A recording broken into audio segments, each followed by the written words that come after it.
11 بار یہ آیت پڑھ اور جو مانگ، دولت، رزق، عزت، بیٹے، صحت، خوشیاں، خوشحالیاں، خیریں، تمنگریاں، راحتیں، برکتیں، عزتیں، شان و شوکتیں، کلمہ، دیدار مصطفیٰ، آخری وقت میں کلمہ نصیب ہونا، اور آنکھوں کی دنیا، دل کی دنیا، روح کی دنیا، من کی دنیا، جذبوں کی دنیا، سوچوں کی دنیا، سوچ کی دنیا، وجدان کی دنیا، فقیری، ولایت، کتب، ابدال، غوث، کلندر، نقیب، نجیب، ابرار، دوستی، عشق مصطفیٰ، محمد، آل محمد کی محبتیں، الفتیں، چاہتیں، مودتیں، مروتیں، مانگ، دنیا آخرت جو مانگ اس کے خزانے سے اس آیت کی برکت سے سدا ملا ہے، ہمیشہ ملتا ہے۔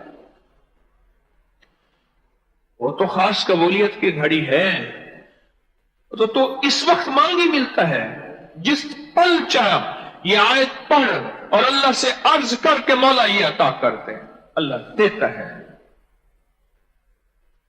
رزق مانگ، دولت مانگ، صحت مانگ، کھانے مانگ، عزت مانگ، عافیت مانگ، مانگ ملتا ہے۔ اس آیت کو یاد کر لیں، اس آیت کے اندر انوکھا قبولیت کا راز ہے۔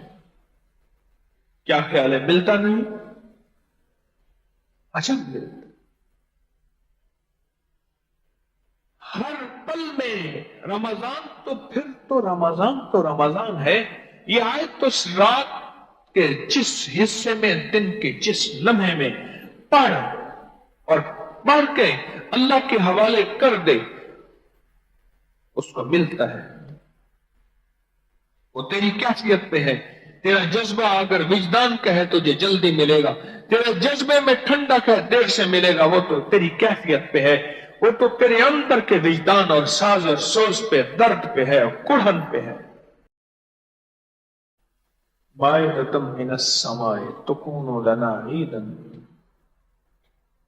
اس کا ذرا آیت کا ترجمہ تھوڑا سا اٹھا کے پڑھ لیں۔ ابھی آپ کے پاس موبائل ہو نا، دعا کے بعد اس کے ترجمے کو گھومیں۔ مائدہ سورت 7واں پارہ، آیت نمبر 114، اس کا ترجمہ کیا ہے؟ ذرا غور سے دیکھیں، اس کے اندر تو کائنات ہے، اس کے اندر تو پیکج ہی پیکج پڑے ہیں سارے۔ اس آیت کو یاد کرنا چاہیے، یقین ہے۔ ایک جوان مجھ سے ایک عجیب بات کہہ گیا، شوخ نوجوان کو نصیحت میں کیا کروں، بڑا عجیب بات کہہ گیا۔ مجھ سے کہنے لگا میں نے اللہ سے دل کی دنیا مانگی اور پڑھی اس آیت کو کہ مولا سنا ہے تیرے کوئی ولی تھے جن کے دل کی دنیا آباد تھی، اجڑے دل کو آباد کر گھن عمل اج وقت ہے، اے تیرا نازک بدن تھی سی زمین اندر دفن، پوشاک ہوتی سیرا تیرا کفن، کر گھن عمل وقت ہے۔ کوئی دل کی دنیا پانے والے بڑے ولی سنے، کتابوں میں تذکرے پڑھے، کچھ دیکھے بھی صحیح، مولا میں تجھ سے ایک مانگتا ہوں، الہی کوئی تجھ سے کیا، الہی کوئی تجھ سے کیا، کوئی کیا مانگتا ہے، الہی میں تجھ سے تجھے مانگتا ہوں، واہ واہ سبحان، الہی کو تجھ سے کیا، تو کیا مانگتا ہے، الہی میں تجھ سے تجھے مانگتا ہوں۔ کہنے لگا میں نے دن رات پڑھی آئے، دل کی دنیا مانگی اللہ سے، بس مولا دل کی دنیا عطا فرما، دل کی دنیا عطا فرما۔ اور یقین جانیے اس نے مجھے جو دل کی دنیا کی کیفیات بتائی نا، میں رو پڑا، میں رو تو مولا مجھے بھی دیتے۔ ہاں اب ہیں، اب بھی ہیں ایسے پاگل دیوانے جو پیچھے پڑ گئے اور لے لیا، جو یندہ یا بندہ تلاش کرنے والے نے پا لیا، پاگل ہیں۔ اور کچھ ہیں جو کھڑے ہیں کنارے پہ، پتہ نہیں نمرود کی آگ ہے جلا دے گی، اور عشق کود پڑا کسی منگتے کے لیے، کسی بھکاری کے لیے، کسی محتاج کے لیے، کسی اس جوان کی طرح پیچھے پڑ جانے والے کے لیے جو جوان بس کہنے لگے میرا دن تھی، میری رات تھی، میری صبح تھی، شام تھی، کہنے لگا رات کو آنکھ کھل جاتی نا، جب تک 11 دفعہ پڑھ نہیں لیتا تھا، اور بعضوں کا جوانی کی نیند آنکھ پھر بند ہوتی تھی اور پھر آنکھ کھلتی تو خیال آتا اتنی دفعہ میں نے پڑھا ہوگا، چلو 11 دفعہ پوری، کہاں پھر 11 دفعہ پوری نہیں ہوتی تھی۔ اللہ کو کتنا ترس آتا ہوگا، سوچو تو صحیح طرح۔ اس جوانی کے جذبے، جوانی کی امنگیں، جوانی کی امیدیں اور جوانی کے جذبات، جوانی کی کیفیات سب کچھ ہے، اور میرے رب اندر ہی اندر، میرے رب فرشتوں کو کہ میرے فرشتوں تمہارے اندر یہ جذبے کیفیتیں میں نے رکھی ہی نہیں ہیں، تمہارے اندر صرف عبادت کا جذبہ رکھا ہے، اس کے اندر جوانی ہے، پھر بھی مجھے چاہ رہا اور یہ کہہ رہا کہ الہی کوئی تجھ سے کوئی کیا مانگتا ہے، الہی میں تجھ سے تجھے مانگتا ہوں، دل کی دنیا، دل کی دنیا۔ اور کہا میرے دن میرے رات ایسے گزرے، میں نے اللہ سے دل کی دنیا مانگی مانگی مانگی مانگی، پتہ نہیں کتنا عرصہ مانگتا رہا۔ یقین جانیے بعض اوقات نہ اللہ پاک کسی بندے کو آزماتے ہیں، کچا ہے یا پکا ہے۔ جب بندہ ڈٹ جاتا ہے، جم جاتا ہے اور اس کا جذبہ سچا ہوتا ہے، ایک پل میں سے سوئچ آن ہوتا ہے، ٹک سی آواز آتی ہے اور ایک پل میں دل کی دنیا روشن ہو جاتی ہے۔ بریکر ایسے آن ہوتا ہے، ایسے روشن، ایسے روشن۔ افطار کے لمحے، افطار کی گھڑیوں میں یہ ابھی سے آیت یاد کر لیں، اور جن کو یہ آیت یاد نہیں ہے میری منت ہے یاد کر لیں۔ چھوٹی سی آیت ہے، سورۃ مائدہ کی آیت نمبر 114، پارہ نمبر 7، سورۃ مائدہ آیت نمبر 114۔ کمال ہے، افطار کا لمحہ، افطار کی گھڑی، اور اگر ہم مریض ہیں، خدا نہ خواستہ کوئی مریض ہے اور کوئی لاچار ہے اور کوئی ایسا پردیسی ہے کہ جس کی پردیسی ہونے میں واقعی وہ پردیسی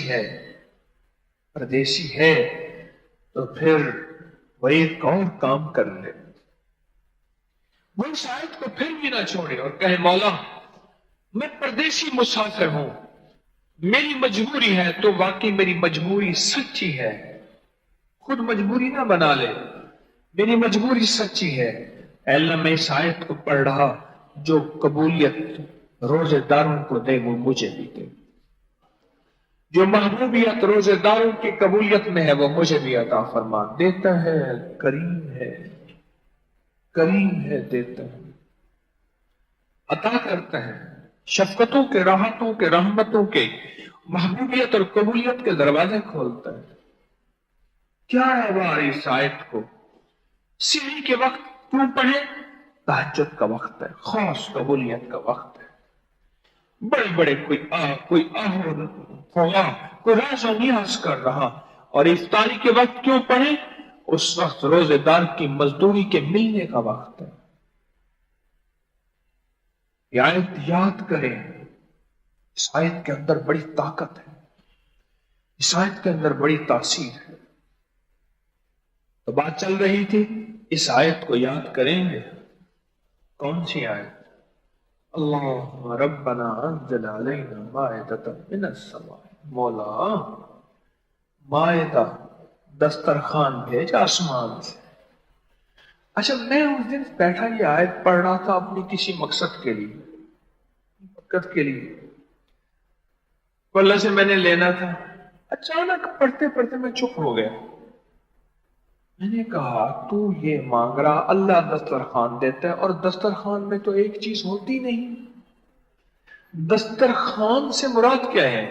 بھئی ہمارے ہاں جو دسترخوان ہے اور جو آقا کملی والے کا دسترخوان بھی ہوتا تھا تو اس میں بھی پانی، روٹی، جاؤ وغیرہ ایک چیز پھر بھی نہیں ہوتی تھی، اور یہ تو ہمارا دسترخوان، ہم جو آج کل دسترخوان، میرے رب کا دسترخوان کیا ہوگا ذرا بتاؤ تو صحیح۔ اللہم ربنا انزل علینا